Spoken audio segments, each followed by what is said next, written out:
رحمة للعالمين يا رحمة للعالمين يا رحمة للعالمين.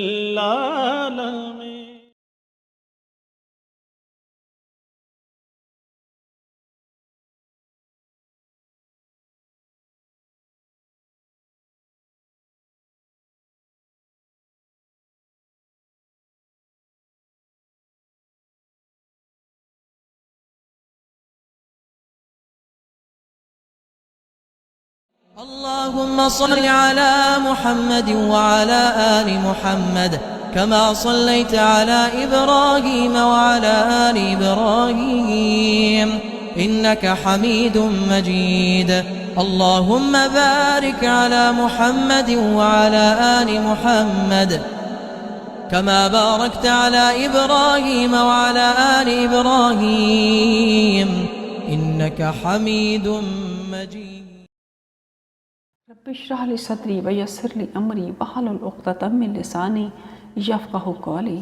السلام علیکم ورحمۃ اللہ وبرکاتہ.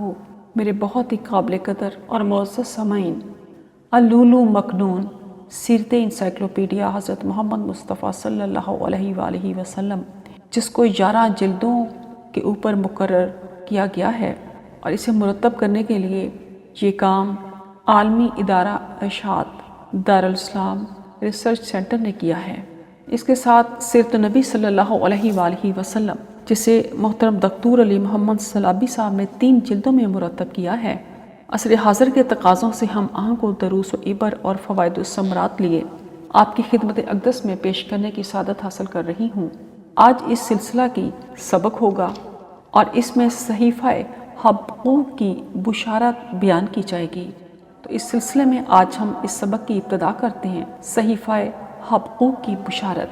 الحمدللہ نحمدہ ونستعینہ ونعوذ باللہ من شرور انفسنا ومن سیئات اعمالنا من یہدہ اللہ فلا مضل لہ ومن یضلل فلا ہادی لہ واشہد ان لا الہ الا اللہ وحدہ لا شریک لہ واشہد ان محمدا عبدہ ورسولہ.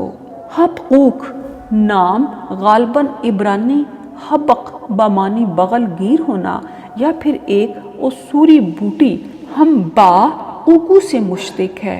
اس کا سن 7ویں صدی قبل مسیح کے اواخر یعنی جنگ کرک میں شام کے فوراً بعد 605 قبل مسیح کا متعین کیا جاتا ہے، جب کلدانیوں نے فرات کے کنارے خیمہ زن فرعون مصر نوح کی فوجوں کو کچلتے ہوئے مغرب کی جانب بڑھ کر یہویاکین شاہ یہودا کو باج گزار بنا لیا تھا.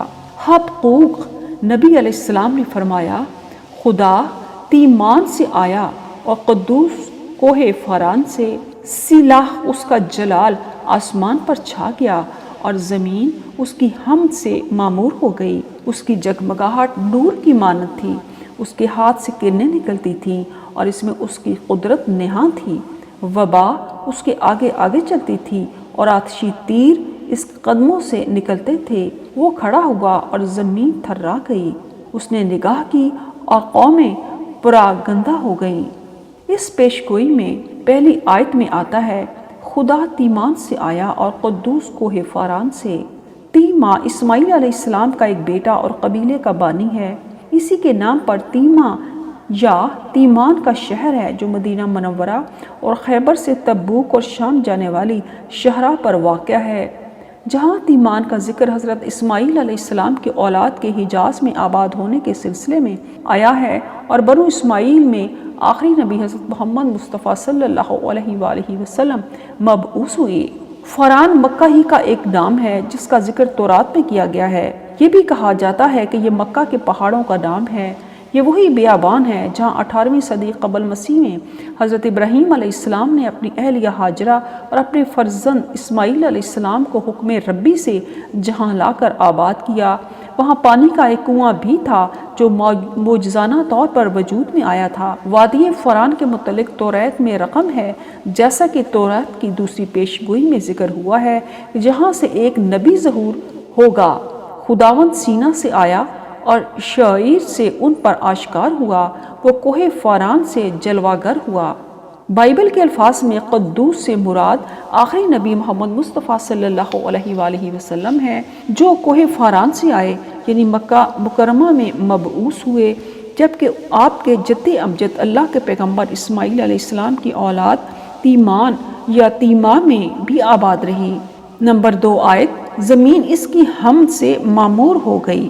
اس جملے کا مفہوم عین وہی ہے جو آخری نبی کے نام گرامی محمد کا ہے، جن کی ہر دور میں حمد کی گئی اور قرۂ ارض نبی صلی اللہ علیہ وآلہ وسلم کی تعریف و توصیف سے معمور ہو گیا، جیسا کہ قرآن مجید میں فرمایا گیا ہے، وَرَفَعْنَا لَكَ ذِكْرَكَ، اور ہم نے آپ کے لیے آپ کا ذکر بلند کیا۔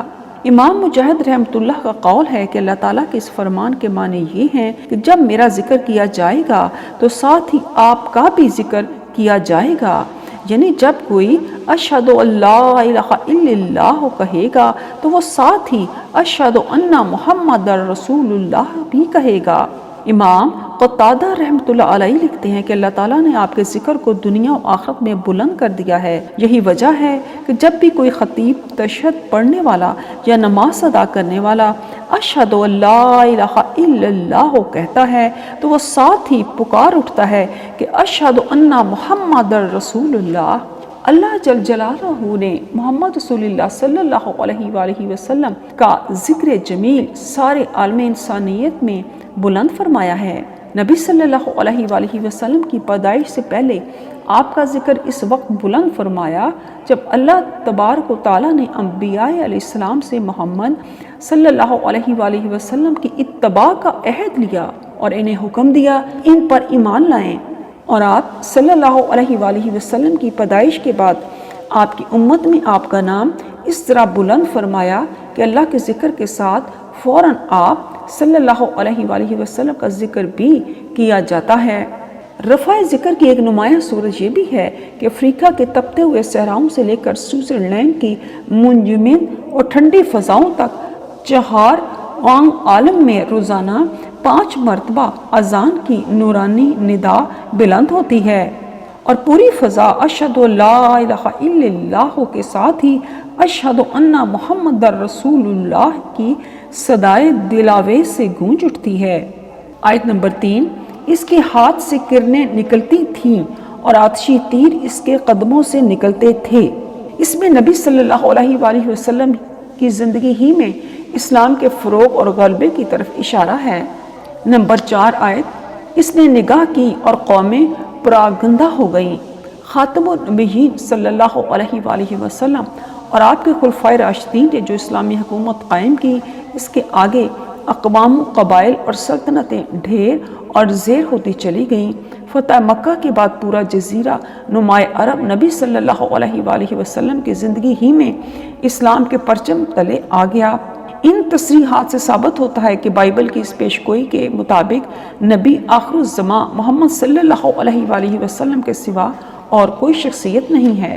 اسی طرح ہم صحیفہ حجئی کی بشارت کو دیکھیں گے۔ حجئی جد کا بیٹا اور یعقوب کا پوتا تھا، جس کے نام سے حجیوں کا خاندان چلا۔ 537 قبل مسیح میں بابل کی اسیری سے واپسی کے بعد جن 2 نبیوں کا نام پہلے آتا ہے وہ حجی اور زکریہ ہی کے ہیں۔ گمان ہے کہ حجی 520 قبل مسیح کے لگ بھگ اسیروں کے ایک نئے جتھے کے ساتھ فلسطین آئے۔ حجی نبی علیہ السلام نے بنی اسرائیل کی قید سے واپسی پر اللہ کی طرف سے بشارت دی، کیونکہ رب الافواج یوں فرماتا ہے کہ میں تھوڑی دیر میں پھر ایک بار آسمان و زمین اور بحر و بر کو ہلا دوں گا، میں سب قوموں کو ہلا دوں گا اور ان کی مرغوب چیزیں آئیں گی، اس پچھلے گھر کی رونق پہلے گھر کی رونق سے زیادہ ہوگی، رب الافواج فرماتا ہے، اور میں اس مکان میں سلامتی بخشوں گا۔ آیت نمبر 1، ان کی مرغوب چیزیں آئیں گی۔ اردو بائبل کے الفاظ ان کی مرغوب چیزیں عبرانی زبان کے لفظ محمد کا ایک ترجمہ ہے۔ عربی بائبل میں اس کا ترجمہ مشتہی الامم، قوموں کی طرف سے چاہا گیا کیا گیا ہے۔ بائبل کے نئے زندہ ترجمے نیو لیونگ ٹرانسلیشنز میں مہمات کے معنی یوں تحریف کی گئی ہے: the treasures of all the nations, تمام اقوام کے خزانے، جبکہ بائبل کی نئی بین الاقوامی اشاعت نیو انٹرنیشنل ورژن میں ہے: the desired of all nations, تمام اقوام کا چاہا گیا۔ ایک سابق پادری عبدالاحد داؤد قدیم زبانوں کے ماہر ہیں۔ وہ مذکورہ جملے کی اصل عبرانی عبارت کا ترجمہ اس طرح کرتے ہیں: تمام قوموں کا مہماد آئے گا۔ گویا عبرانی بائبل میں لفظ مہماد آیا ہے یا ہمداد، جیسا کہ بعض جدید نسخوں میں لکھا ہے۔ مہماد کا لفظ عبرانی زبان میں سب سے بڑی چاہت یا جس کا بندہ سب سے زیادہ خواہش مند ہو کے لیے آتا ہے۔ موجودہ عبرانی میں اس کا ترجمہ فباء ہمداد کول ہا جوہم ہے۔ عبرانی مہماد عربی میں محمد صلی اللہ علیہ وآلہ وسلم ہیں۔ اگر ہم نام کا ترجمہ کیے بغیر اسے اپنی اصل حالت میں باقی رکھیں تو یہ مہماد ہے جو محمد ہی کی عبرانی شکل ہے، مگر مترجمین نے اپنی مرضی کے ترجمے کر کے اس کا حلیہ ہی بگاڑ دیا ہے۔ نمبر 2 آیت: اس پچھلے گھر کی رونق پہلے گھر کی رونق سے زیادہ ہوگی۔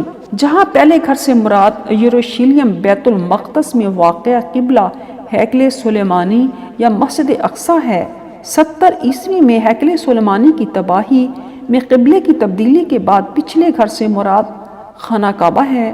مکہ مکرمہ، خانہ کعبہ اور مسجد حرام کی رونقیں اس کی شاہد ہیں۔ آیت نمبر 3: میں اس مکان میں سلامتی بخشوں گا۔ قرآن مجید میں بھی خانہ کعبہ کی سب سے بڑی صفت جہاں کا امن بیان کیا گیا ہے۔ بسم اللہ الرحمن الرحیم۔ وَإِذْ جَعَلْنَا الْبَيْتَ مَثَابَةً لِلنَّاسِ وَأَمْنًا وَاتَّخَذُوا مِن مَّقَامِ إِبْرَاهِيمَ مُصَلًّى، اور جب ہم نے بیت اللہ کو لوگوں کے لیے بار بار لوٹ کر آنے کی اور امن کی جگہ بنایا، اور حکم دیا کہ تم مقام ابراہیم کو جائے نماز بناؤ۔ اوفی نے حضرت ابن عباس رضی اللہ تعالیٰ عنہ سے اس آیت کریمہ کی تفسیر میں روایت کیا ہے کہ اس کے معنی یہ ہیں: لوگ اس گھر میں آئیں گے لیکن ان کا دل نہیں بھرے گا، چنانچہ وہ اپنے گھروں کو واپس جائیں گے تو دوبارہ سابارہ آئیں گے۔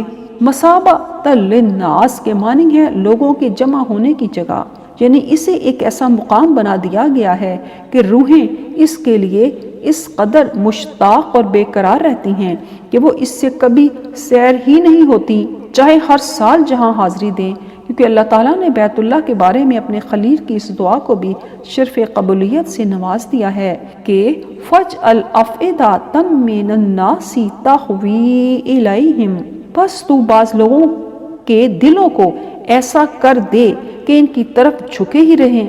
اللہ تعالیٰ نے بیت اللہ کو اس قدر امن اور سکون کا گہوارہ بنا دیا کہ جو اس میں داخل ہو جائے وہ آغوش امن میں آ جاتا ہے، چاہے وہ کتنا ہی بڑا جرم کر کے آیا ہو، اسے بیت اللہ کی حدود میں کوئی کچھ نہیں کہہ سکتا۔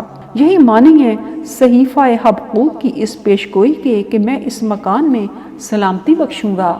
صحیفہ ملاکی کی بشارت۔ اللہ تعالیٰ نے صحف مقدسہ میں خاتم النبیین صلی اللہ علیہ وآلہ وسلم کے لیے جو نام استعمال کیے ہیں ان میں سے ایک ایلیا بھی ہے، جس کے اعداد یہودی حساب سے 53 بنتے ہیں اور احمد کے اعداد اس کے مساوی ہیں۔ الیاس اور ایلیا نام کے ایک عظیم نبی جنہیں اللہ تعالیٰ نے بنی اسرائیل کی طرف بھیجا تھا، ان کا عہد 9ویں صدی قبل مسیح تھا۔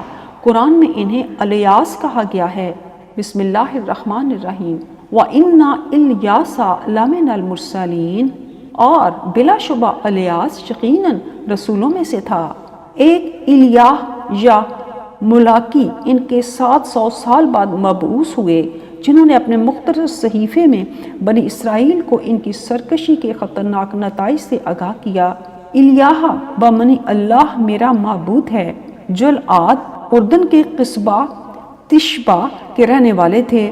انہیں بال نامی بت کے بیچاریوں کی ہدایت کے لیے بھیجا گیا۔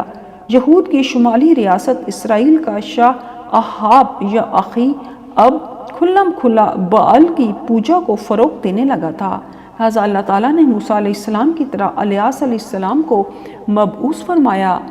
کوہ کرمل پر الیاس علیہ السلام کی طرف سے بیل کی سوختنی قربانی قبول ہونے کا معجزہ دکھانے پر لوگ بال کی پوجا کرنے سے باز آ گئے اور بال کے 450 پروہت قتل کر دیے گئے۔ ایلیاہ کی دعا سے خشکسالی دور ہوئی۔ شاہ احباب کی بت پرست ملکہ ایزل کو بال کے پروہتوں کے قتل کا علم ہوا، نتیجتاً اس نے علیہ علیہ السلام کو قتل کرنے کی دھمکی دی۔ اس صورتحال میں وہ پہلے بر صبا گئے اور پھر جوا سینا کے غار میں جا چھپے۔ خدا نے انہیں دمشق کے بیابان جانے کی ہدایت کی۔ راستے میں انہوں نے الیشع بن صافت الیسع علیہ السلام کو مسح کیا اور وہ ان کی جگہ نبی ہوئے۔ الیشع کے ہمراہ بیت المقدس اور اریحا سے ہوتے ہوئے دریائے یرون اردن کے کنارے پر پہنچ گئے۔ الیاہ نے اپنی چادر لپیٹ کر پانی پر ماری تو وہ 2 حصے ہو گیا اور وہ دریا پار کر گئے۔ پھر خداوند نے الیاہ کو بگولے میں آسمان پر اٹھا لیا۔ یوحنا بپتسمہ دینے والے یحییٰ علیہ السلام کو بھی الیاہ کہا گیا ہے۔ الیاہ علیہ السلام اسرائیلی نبی تھے جو الیسع علیہ السلام کے چچا زاد بھائی تھے۔ قرآن میں ان کا نام الیاسین بھی آیا ہے۔ صحیفہ ملاکی میں لکھا ہے، دیکھو میں اپنے رسول کو بھیجوں گا اور وہ میرے آگے راہ درست کرے گا، اور خداوند جس کے تم طالب ہو ناگہاں اپنی ہیکل میں موجود ہوگا۔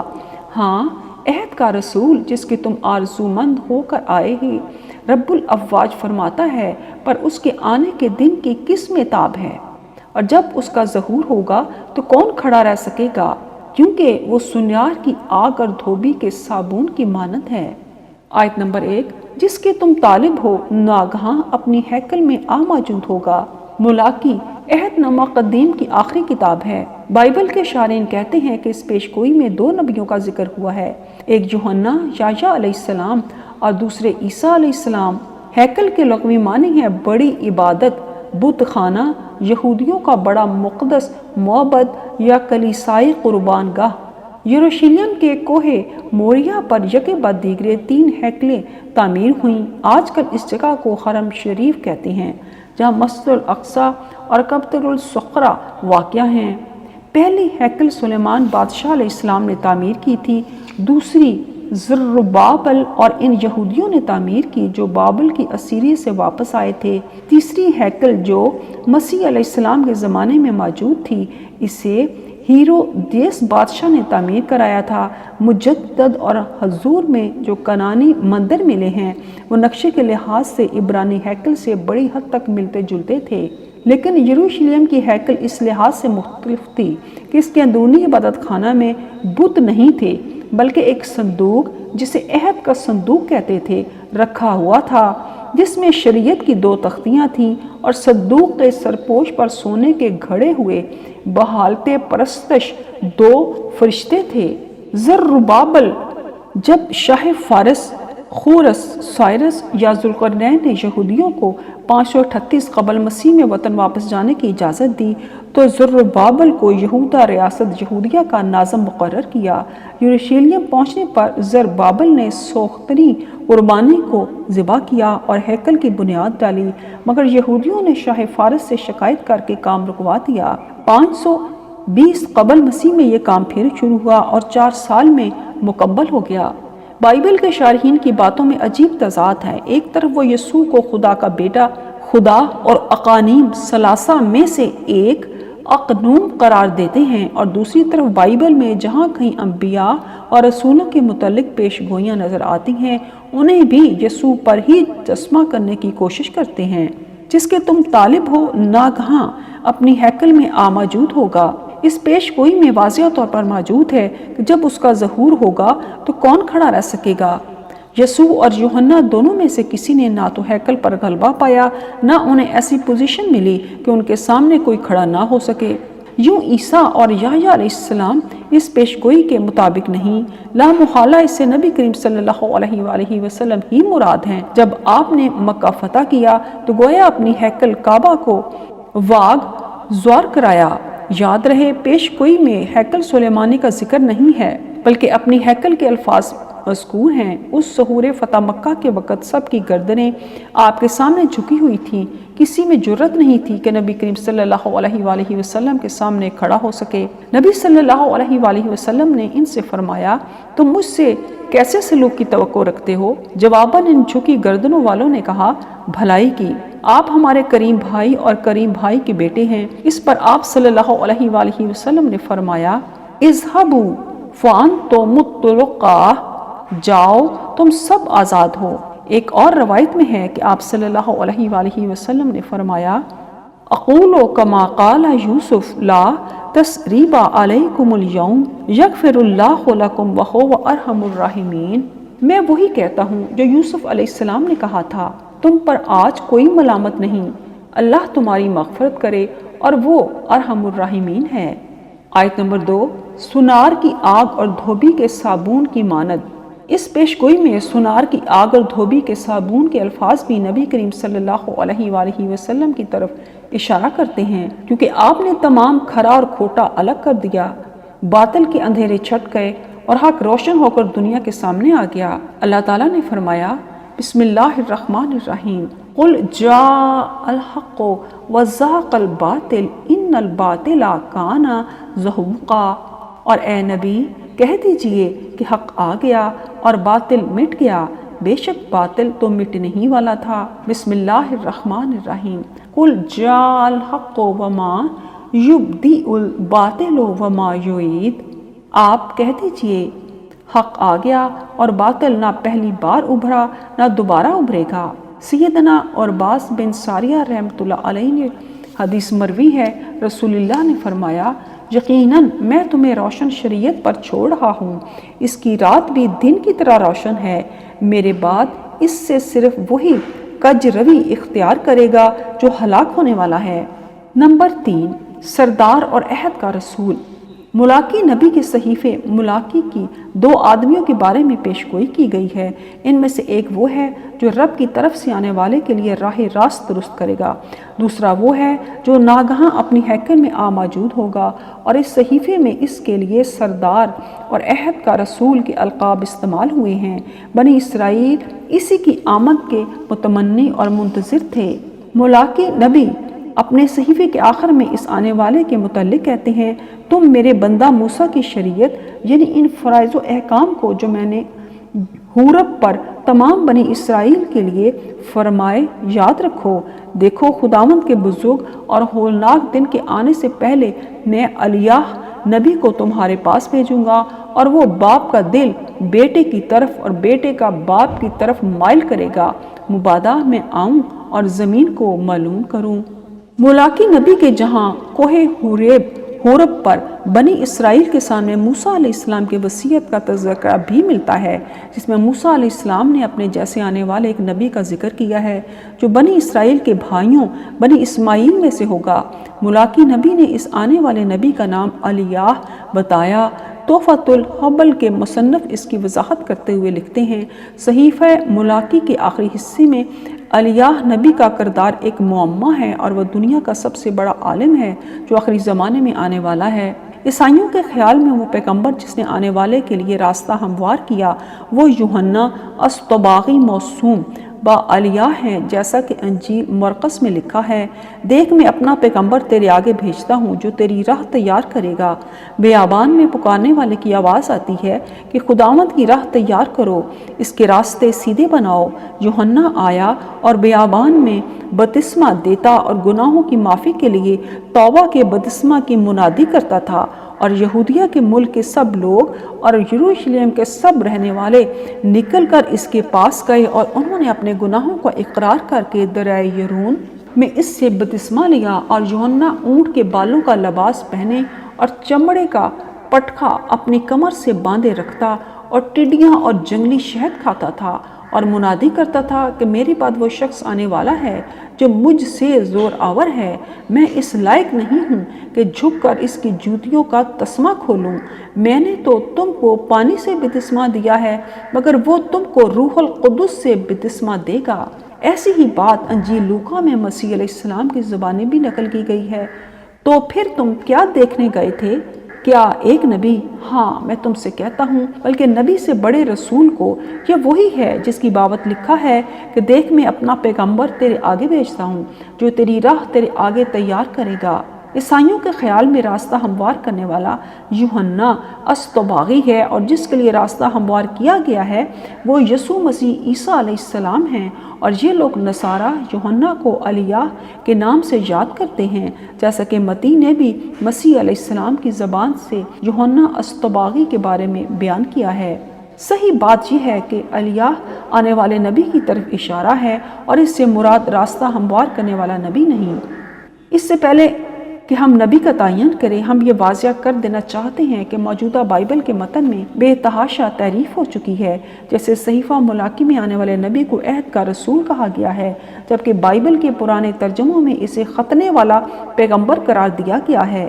بائبل کے جدید ترجمے میں عبارت ہے ملاکی نے بھیجا، جبکہ پرانے نسخے میں یہ الفاظ آئے ہیں میں اپنا رسول بھیجوں گا۔ بعض نسخوں میں سردار آئے گا کے الفاظ رقم ہوئے ہیں، جبکہ بعض میں اسے دوست اور بعض میں الیاہ کہا گیا ہے۔ اناجیل میں صحیفہ ملاکی کی اس عبارت میں بھی تحریف کر دی گئی ہے، وہ میرے آگے راہ درست کرے گا۔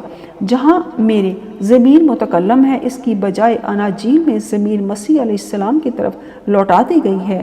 چنانچہ لوقا کی عبارت ہے یہ وہی ہے جس کی بابت لکھا ہے کہ دیکھ میں اپنا پیغمبر تیرے آگے بھیجتا ہوں جو تیری راہ تیرے آگے تیار کرے گا۔